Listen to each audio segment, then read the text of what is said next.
Can you expand At on this that? point, Like, tell us more about like your use of DISC, your use of Myers-Briggs. Like, yeah. your approach is more scientific than most. I think it's fascinating.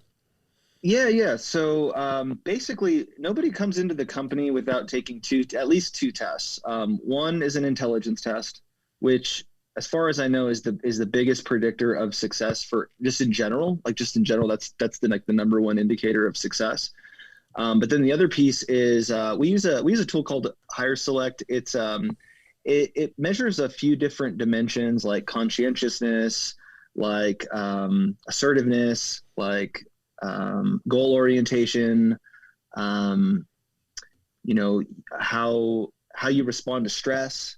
And it's kind of one of these surveys where you kind of, it's a scale of 1 to 5, and it asks you a question like, um, do you like to be, do you like to be alone, like kind of on your own at a party? You like to be the center of attention, right? Kind of measuring for introversion or extroversion. So it asks a whole bunch of questions like that, and it'll give us a profile of the candidate that's applying. So we actually look at those two things first, the combination of the two, depending on the position. So let's say my position is something like project management or accounting. Let's say it's accounting, right?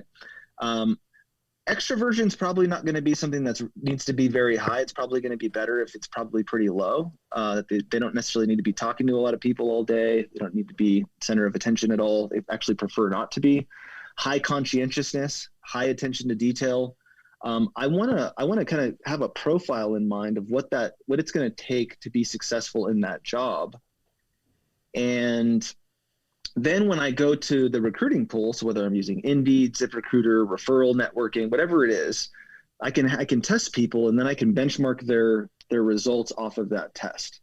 Wow. And what I've learned just over the years is that if you have the right personality type and the right type of role, you're going to have a higher probability of success.